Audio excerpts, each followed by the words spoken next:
Good evening again. For those of you who didn't hear my brief opening remarks, I'm Neil Greenbaum, chairman of this year's Agency Board Institute. It's indeed a pleasure to welcome so many of you here.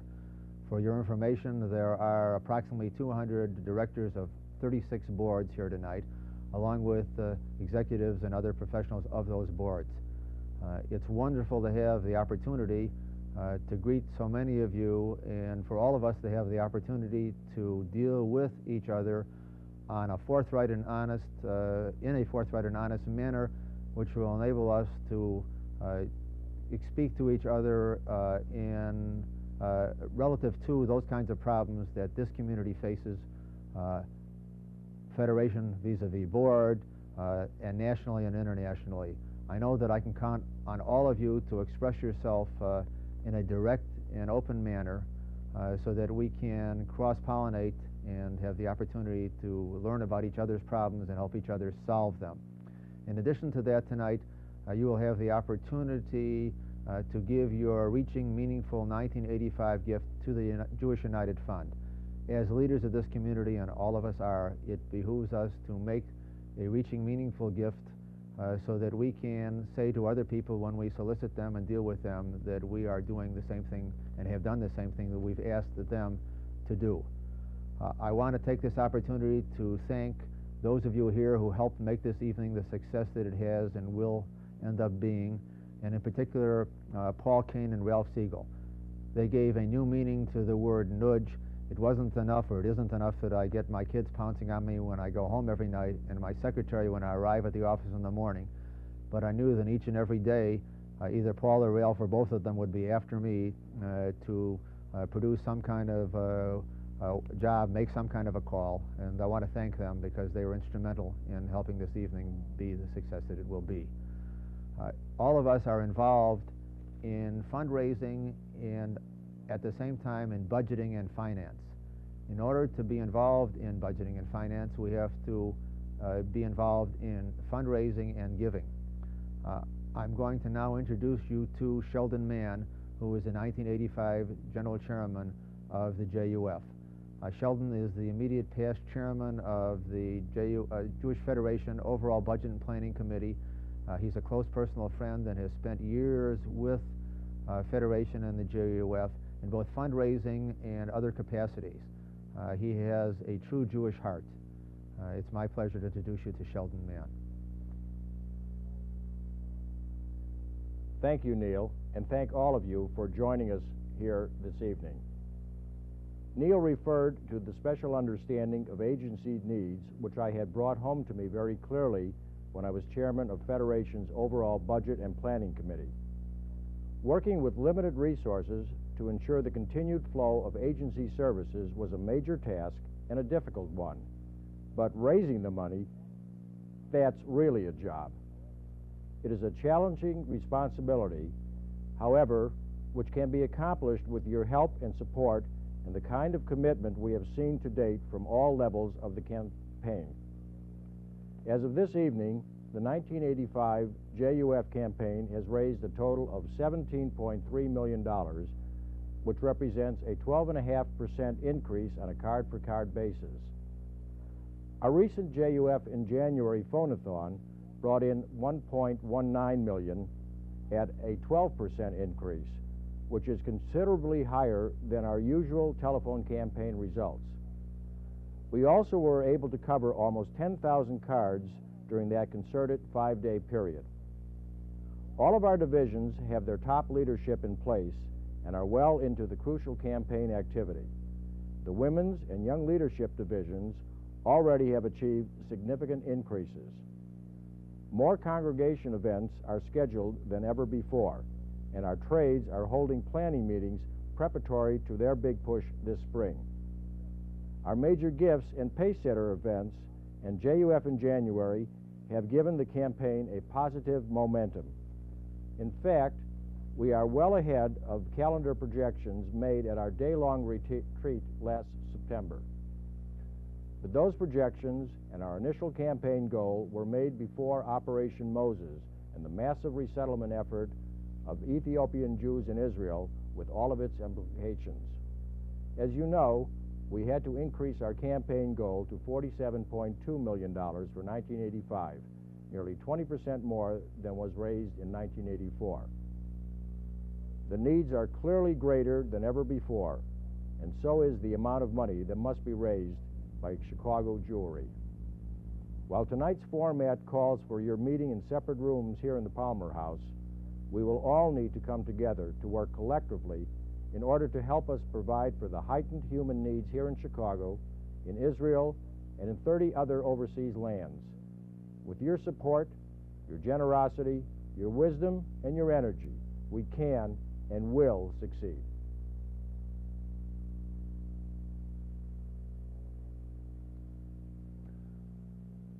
All of us who have worked together with professional staffs know how important it is that teamwork be established between us and the professionals at our boards and with Federation. I'm pleased to say that after having spent approximately 25 years in working together with various staffs, that the Federation and JUF staff in Chicago is second to none. They are without a peer, and I sincerely and honestly believe that. The reason that they are so wonderful to work with, and we have such good teamwork, is primarily because of Steve Nasatir. I've known Steve for almost 15 years. He is the true consummate professional. But most important, he has a listening ear. He is always available for us to talk to and to deal with, and it makes for super teamwork. It's my pleasure at this time to introduce to you the Executive Vice President of the Jewish Federation and Jewish United Fund, Dr. Stephen B. Nasatir. Neil, thanks very much for the very kind introduction. Needless to say, the compliments are warmly reciprocated. Working with people like you and Shelly and all the leadership of JUF Federation and the agencies make it a lot easier for professionals to do the work with the lay people and move the community's agenda along. Tonight is an exciting night in terms of bringing together all our key leadership. Obviously, a primary purpose of this evening is to talk about the annual campaign and to involve each one of us in its goals. But my assignment today, in addition to talking about campaign, and I assure you that we will, is to share with leadership something else was the assignment. And I thought that perhaps that something else should be a reminder and a status update on other sources of income. As important as the annual campaign is, clearly it is only one important source of income, and there are a lot of other things that we're involved in which help keep us going. One of those, of course, is government support. And it's very interesting in looking at our recent statistics that in the last fiscal year, not counting the support that our hospitals receive from the government, our social welfare and educational agencies and Federation together received about $11 million in government support. This is almost $900,000 more than a year before, and continues a pattern of ever growing increase in this important area of support. It's interesting also that this growth in government support over the last number of years has taken place during a period of time when, in fact, all the projections were that we were supposed to be going in the other direction. Clearly, the Federation agency cooperation in the Springfield office, working the state side of the street, working in City Hall, and in Washington as well through our Council of Jewish Federations, have all brought us together so that we continue to do so well. We're also very pleased to report in accepting these funds that we've been able to do that without in any way compromising our ideology, and in fact using the dollars for the programs that are important for the Jewish community. The second area of important support is, of course, legacies and endowments. This, too, is an area in the last number of years that have given increased attention to. Under the leadership of Art Brown, our Legacies and Endowment Committee has made substantial progress in developing programs to encourage greater participation in our community's endowment fund. The Federation Endowment Fund now stands at $63 million plus and is 2 years ahead of schedule to reach our projected goal of $100 million by 1991. Pursuant to the terms of the combined Federation Agency Endowment Program that each agency board has adopted, each of your agencies select a representative to work with the Legacies and Endowment Committee. This committee has been working with your representative to make a presentation on the importance of the endowment fund to your board. Several of these presentations have already been made, and the committee hopes to visit every agency board in the near future. The importance of our endowment fund can best be shown by the simple fact that it will provide $4,190,000 to our 1985-86 fiscal year budget. It's obvious that we could not do all the things we do without this increasingly important source of income. In front of you is a brochure that describes one of the most popular planned giving techniques. During 1984, the number and size of our philanthropic funds have more than doubled. Many individuals have found this as an ideal method to continue their charitable giving to JUF, the agencies, and other charitable organizations such as museums, universities, etc. I encourage each of you to read the material and explore the desirable financial and tax advantages that these funds may provide to you. The third area of income development is in the area of capital funds. The formal Federation Building Fund campaign activity ended in 1966. For the past 18 years, there have been a number of Federation-approved agency capital fund campaigns, and Federation also has obtained on an ad hoc basis some significant capital fund gifts for Federation and/or agency purposes. In addition, with the advent in recent years of an organized system-wide endowment program, a number of deferred gifts have been obtained for restricted and unrestricted purposes. Presently, there exists within our community a need for additional funds for selected capital projects and special programs, and there also exists corresponding potential to secure on a selected basis significant one-time gifts with appropriate donor recognition. With this in mind, and in cooperation with the agencies, we are developing a more organized and publicized approach to obtaining significant one-time gifts for local projects and programs. We intend to do this in a way that will not negatively impact on the regular campaign, which, as you heard, this year is scheduled to reach the goal of $47 million. Hopefully will reach $50 million by 1986 or 1987.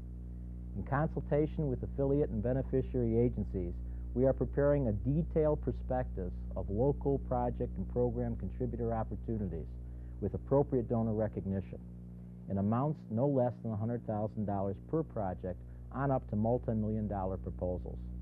This prospectus will go public in the late summer or early spring of this year. At that time, we will publicly, in an open forum, explain to the community the embarking on our new project renewal program in Ramat Eshkol, which is another $2.5 million special undertaking, and our open-ended commitment to raise significant funds for capital projects so needed by our agencies. This major capital fund program will be given special campaign staff support, and in order to cover the potential market, solicitations will take place over a 3-year period of time. As I mentioned before, the local program and project packages will be in amounts no less than $100,000. We are committed, the leadership, the Federation, and the agencies, to make this new innovation in capital fund development work. And with the cooperation of each and every one of you and the generosity of the community, we're confident that we will be successful. That brings us to the campaign and one of the major purposes for this evening. It's interesting and somewhat difficult to talk to leaderships of the agencies and remind people what it is that we do with the money. Each of us knows, certainly in terms of our own agencies, how the funds are used, how carefully we develop and look over the different projects and spend the funds so we can get the most for our dollars. Sometimes, though, we lose sight of the overall picture in terms of just what the whole campaign means to our community and communities all over the world. In that connection, in our regular fundraising programs during the year, we have developed a special 1985 campaign film. As Shelly mentioned, we've already revised our campaign one time, and so we're in the process again of revising the film to in fact reflect our new revisions and the new realities of the '85 campaign.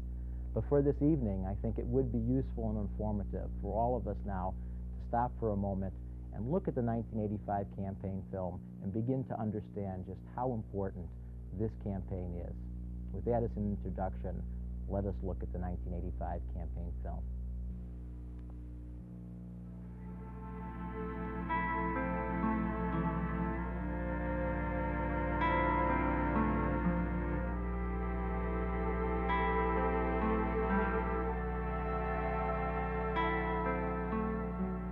I pick up my brother from school at first grade, and we come back to our apartment and nobody's there, and I'm real scared. I don't want to tell my mommy how scared I am, because I know she can't afford a babysitter. Once my mother was late and it was dark and somebody was knocking on the door and saying, "Let me in, let me in." It makes me scared when I'm at work. It makes me feel relieved when I walk in the door and I see they're okay. Lois Hauser finally called the Jewish Federation's Ezra hotline for help. I don't know what I would have done if I hadn't decided to call Ezra. It made me feel like there was someone there. It's really turned my life around in a lot of ways. I still have the same responsibilities, but I feel like there are some people I can go to and talk about how to meet those responsibilities the best way for me and my kids. You know, I finally realized my kids didn't have to be alone when they came home from school, that there were other kinds of things around for them to do, and they could be with other kids, and at least it lets me feel more secure even in the job I have now. With the skyrocketing number of divorces also affecting the Jewish community, the need for services to families like the Hausers is higher than at any time in our history. But the feelings of vulnerability and loneliness are not the private domain of single parents and their children. It could happen to any of us. I never knew it'd be this bad. I feel alone,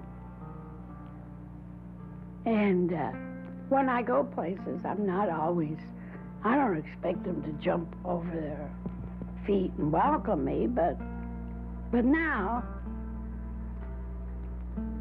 they cut down certain services. I don't know myself, I don't know even where to go anymore. How much can you take? Isn't there a limit? Government-funded services to the elderly have been cut back substantially. Pensions, life savings barely cover expenses for rent and food, let alone medical care. Rose Bernstein came to the Jewish Family and Community Service for help with her 50-year-old mentally retarded son, David, whose behavior became more and more infantile as his mother became less able to care for him. He used to dirty his trousers, and he started a fire in the kitchen a couple of times, and then twice in the garbage can he started a fire. Well, I was afraid I couldn't keep up with him 24 hours a day. Jewish families, not only extreme examples like the Hausers and the Bernsteins, but all of us today, are presented with problems as severe and shocking as at any time in our history. Families have been stripped of traditional ties, relatives ready to take in a cousin, an older parent. Many families are struggling just to survive. And ominous signs of anti-Semitism disturbingly reappear. At this time, more than at any other time in American Jewish history, our community must pull together to survive.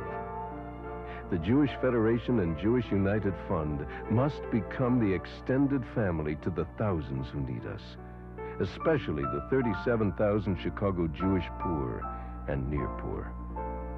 We must strengthen young families, provide our children with a good Jewish education, come to the rescue of our fellow Jews, our parents, and our children.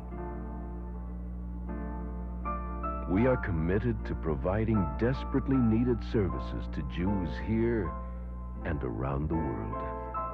For every service we must provide in Chicago, there is a need for the same and more in Israel. Children come to the Bayer Home for the Aged in Jerusalem every Friday to welcome the Shabbat. I find that in Israel, you know, the old-fashioned way, the mothers and fathers were the important people.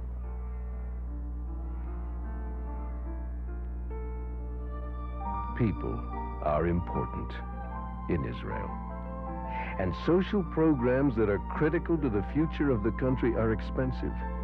Daycare centers like this one in Amishav, made possible through the generosity of Chicago's Jewish community, allow mothers to work. With an astronomical inflation rate, now, in fact, many Israeli families consider 3 jobs, 1 for the wife and 2 for the husband, essential to keep pace with the economy. Services to children in Israel are among the most impressive in the world. Still, there are many children with severe problems.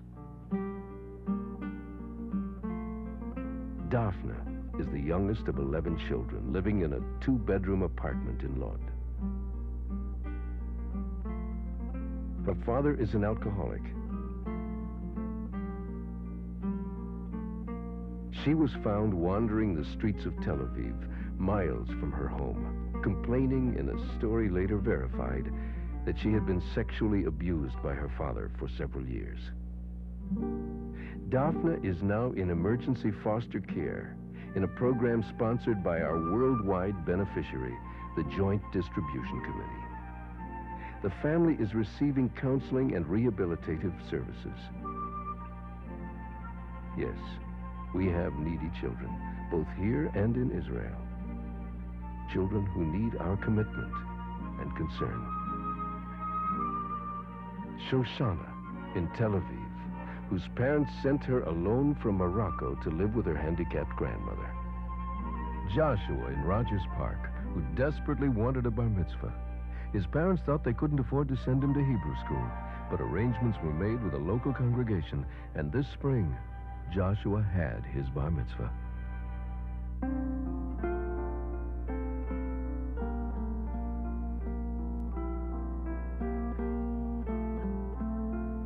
Children. We Jews love our children. In Gilo, a suburb of Jerusalem, the Jewish Agency has purchased a group of apartments for elderly people on the first level of a condominium complex. The children are a very important part of the life of elderly residents. When we arrived, the first time they said, "Hello, shalom, shalom." Ken, it's very nice. I think it's a wonderful idea. One whole family. We are all one family. Also at Gilo, just one of many communities like it in Israel, is an absorption center, a community center, schools, daycare, vocational training. Gilo, it's a miracle. Israel, it's the land of miracles. Deserts magically become fertile farmland. Desolate territories become beautiful communities with schools, synagogues. Miracles. Absorption of Jews from every country in the world. Miracles. An Ethiopian child from the most primitive of circumstances rides his bicycle to a high school in Beersheba. Miracles at Eileen Hospital for Handicapped Children.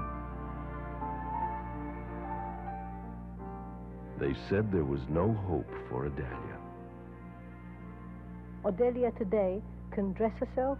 Odelia today can feed herself. She will walk with her specially designed cart to school this fall. But there are others. Kobe has arthrogryposis. It's bent limbs. He's not able to move his hands at all. And his legs. Not such a good prognosis. He might be a wheelchair case. But mentally, he's 100%.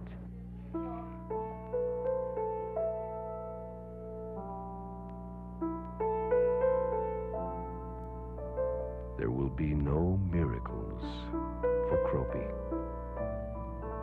Yes, we have children just like him in Chicago, but Kropy's parents have other fears.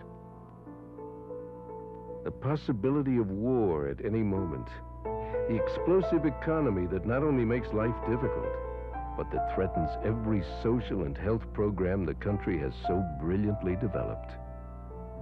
Well, it's very hard, but somehow we always have the danger in the back of our mind. We have the war, and we never know what tomorrow will be and what will be the fate of the next week.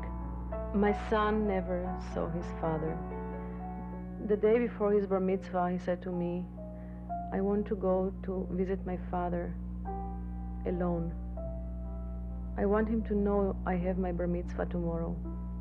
And I want him to know I didn't forget. But I didn't forget. Let us also not forget that as Jews we have a responsibility to support the work of the Jewish United Fund. Let us remember. Remember when we look in the faces of our children, our grandchildren, that together we are a great and wondrous people. But alone. If we are for ourselves alone, everything we have fought so hard to accomplish is vulnerable.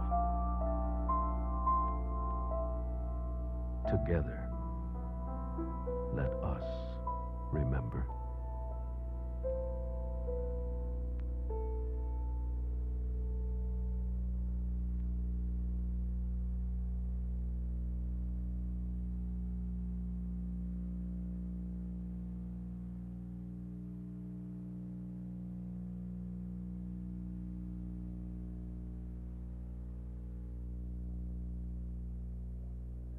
Good fundraising principles suggest that after a moving message like that, it's best for the speaker to be still and let the audience react as intended to the film.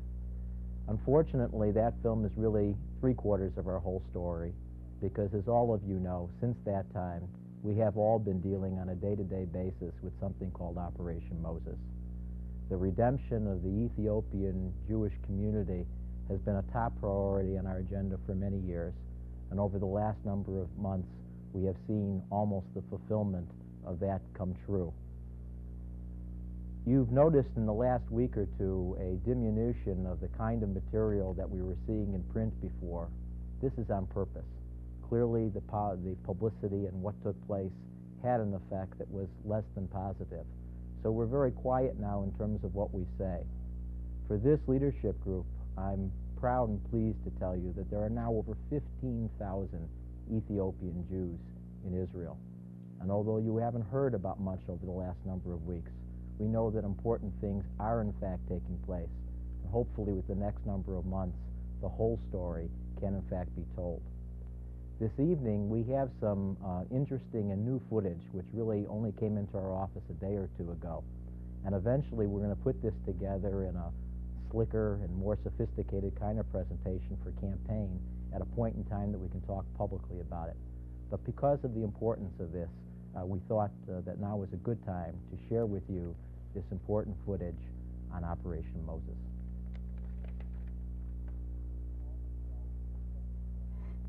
They call themselves Beta Yisrael, the House of Israel. Some believe them to be the descendants of King Solomon and the Queen of Sheba. Others say they are descendants of the lost tribe of Dan. These are the Jews who have lived in remote mountain villages in Ethiopia, the most impoverished country in the world. Despite the harshness of their lives, the Jews of Ethiopia have maintained their Jewish identity and preserved their traditional Jewish customs through thousands of years. Like us, they have prayed for a return to Jerusalem. But only in modern times have they learned that the city of their prayers still exists. Since learning that, they have struggled to return. It was a real struggle, walking through hot, famine-ridden deserts to find their way to Jerusalem. Now thousands of them have been gathered into the homeland of our people. They have come from a life without electricity or running water to become citizens of one of the most modern and highly technological countries in the world. To rescue and resettle these Ethiopian Jews, many of them seriously ill, most of them on the verge of starvation, is a difficult and expensive task. In our own city, our JUF rushed $4 million to Israel to help with the absorption of these Ethiopian Jews. The money was sent before we even asked the members of the community to contribute it, and it was sent with confidence that the Jews of Chicago will increase their normal JUF giving by giving enough to cover that $4 million and any of the other pressing needs met by our JUF campaign. Indeed, we have increased our 1985 goal to more than $47.2 million. For immigrants from most parts of the world, absorption into Israeli life takes about 6 to 8 months. But we know that with the Jews of Ethiopia, it will take anywhere from a year to a year and a half, maybe up to 2 years. Although they are a highly cultured people with a profound heritage and tradition, they are totally unaware of everyday things which we take for granted. More than half of those arriving in Israel are children under 14. Many are orphans. These children will need special services until they are grown. It's a miracle, this ingathering and homecoming of the Jews of Ethiopia. But to make it possible, Israelis are making incredible sacrifices at a time when Israel's economy is in the most fragile possible shape. Because of its severe economic crisis, with inflation at its highest, Israel could have said to the Ethiopian Jews, "Not now. Wait until we are over this crisis." Instead, Israel said, "Come home." Israel could have said, "Our defense problems are so great that we cannot afford to divert them, time, effort, and money to this crisis." Instead, Israel said, "Come home." At a time where social services for the young and the elderly are being stretched to the limit, Israel could have said, "We cannot handle the additional burden now." Israel said, "Come home." Israel is welcoming the Jews of Ethiopia at great sacrifice, but even that sacrifice is not enough.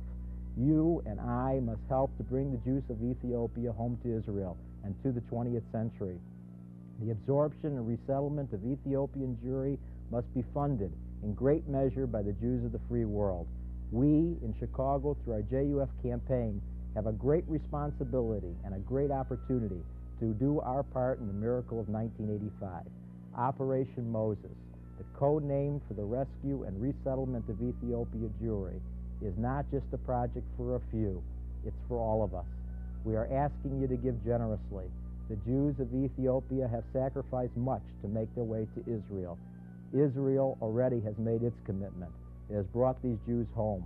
Now we must make our commitment to take part in this incredible story, to help save Jewish lives, to play our rightful role in the miracle we call Operation Moses.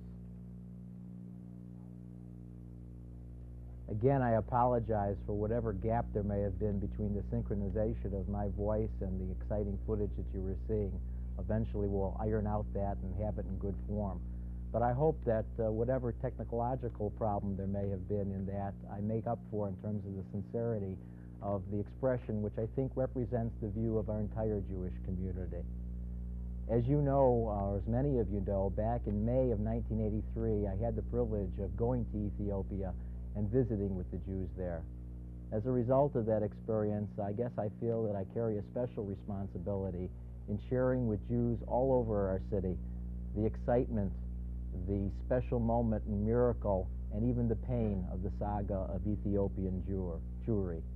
I'm convinced that today we are seeing the testing of the fulfillment of the dictum of Kal Yisrael Aravim Zeh Bazeh. The ingathering of Ethiopian Jews represents a significant moment in Jewish history and a great opportunity for each of us to participate. I can't honestly say that when we individually give and collectively raise will have a bearing on the savings of life. That is clearly not the case. But even though we cannot as individuals write the ending to the story of those who may have been left behind, we can and must write the beginning for those who have come home. We need significant increases from leadership. We thank you for your generosity.